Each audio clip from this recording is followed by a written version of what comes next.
Well, as it turns out, I miscounted. I did 11 today of Batman and the Avengers. So, well, the 9 pre-existing. So there's 20 in that stack. I'll lay out those ones and show you. Like Tim Burton puked on the place. But 21 yesterday. And again, yesterday was a busy day with a dozen other things I had to do at the same time, like repairing a bike trailer for the roommate's kids. And let's see what else is on the list here that I had to do.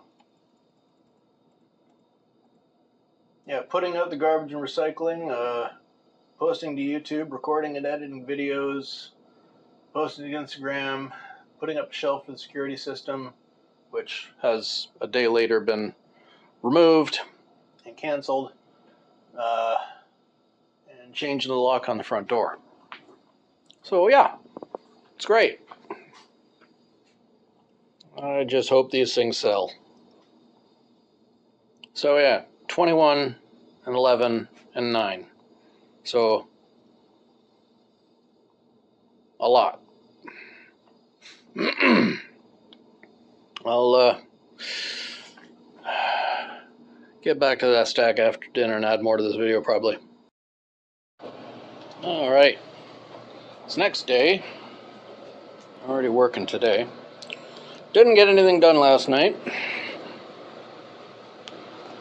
After a whole day of running back and forth, I probably did about 5K on foot, doing all my errands. By the time I finished supper, my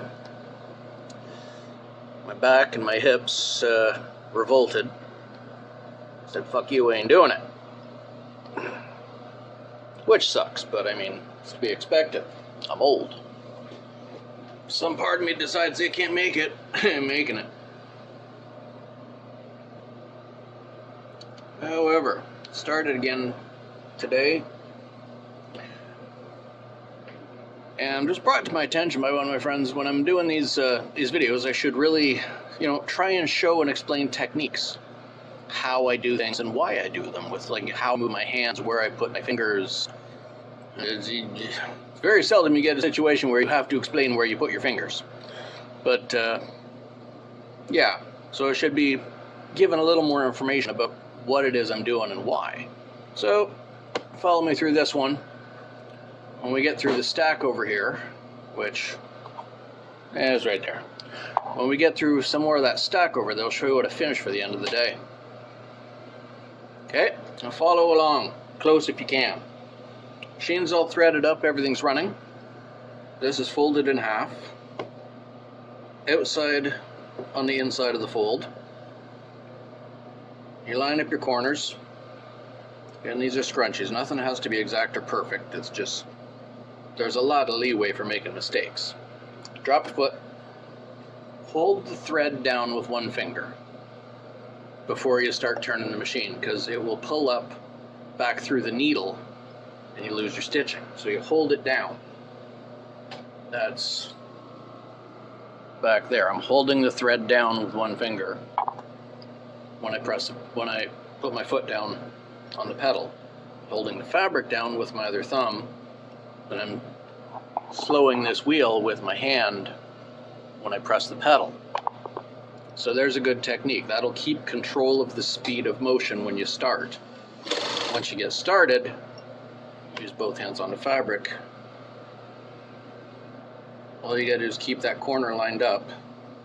Give it a little bit of a pull to keep it straight. It's not like a stretch fabric. You can pull it and it'll be fine. This being a scrunchie, again, we're not doing back stitching on the top and bottom because we're going for efficiency. We don't need to back stitch on the top and bottom of the row because that's all getting folded in and stitched over. So this end just has to hold together long enough for me to put next stitch on top of it. If you're making scrunchies, here's the best way to do it. Like I said, you make the tube, put the tube through the elastic. Next thing you want to do, which I wasn't doing for a little while. Spread it open. It'll allow you to fold the edges over easier when you stitch them. Okay. Your inside fold, one goes this way. Fold that over about a little less than ½ inch. Other side you want to fold the other way. That loose thread folds down in. You get that. So they're in opposite directions. You line those seams up together, pinch that, fold back a little bit here. Just line up the edges, get a few inches. So you don't trap your finger under the presser foot when you drop it, which I did yesterday, and it was really, really painful. So you get it under there, about 1/8 of an inch, so the point on this foot, part of the presser foot. Presser foot's a ½ inch, so about halfway from the needle to the edge of the presser foot. You drop it. Hold the threads again with one of your fingers on the other side. Hand spin the first 2 or 3 stitches. That's just to keep the thread from pulling back up through. Slow, holding the wheel, just to get it started. Spreading it out like that makes it easier to do that. Now, this is taking a lot longer than it should because I'm telling you what, how, and why. Flatten it out on the inside. Press your fingers up there, get the bottom flat. While you're doing that, you pull this as far this way as you comfortably can without pulling it apart. That's how you make your fold, a little less than ½ inch. Do the same on the top, and that gets all these inside folds out of the way so they don't get caught up under the needle. Same thing on the top, drop them together, and I give a little push to flatten it.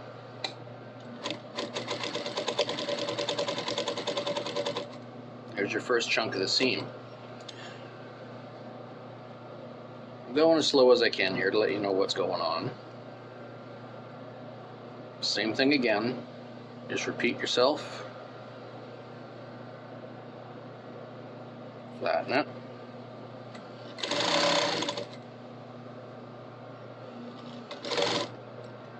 You always want to end that with the needle in the fabric. That way it's not going to shift or move out of position if you happen to bump it or knock it one way or the other.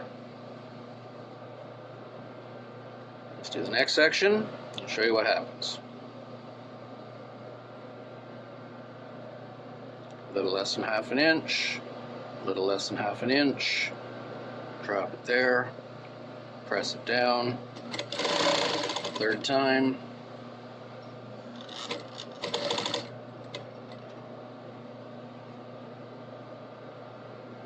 Again, you don't have to be dead accurate with this kind of thing. There's tons and tons of leeway, and fabric,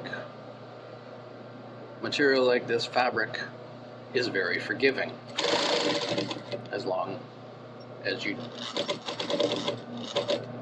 think a little bit ahead.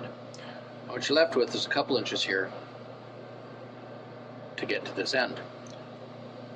Pull back your top and bottom. You know, make this as straight as you can, just flatten it down. You don't have to fold it in, it's already folded on both ends, so it'll naturally pull itself together like that. And rather than back stitching, once you get to the end, go over by 2 or 3 inches. So you've overlapped it, so you don't have to back stitch, which is a good thing. And there you have a completed scrunchie. I've only been working for a little while today, not even, well, maybe, including this, maybe ½ an hour. Or 45 minutes. But there's what I got today so far. 3, 4, 5, 6, 7. In like ½ hour, 45 minutes. So yeah, it's a lot of money an hour. I'm going to keep doing that. And I will show you when I get these all done.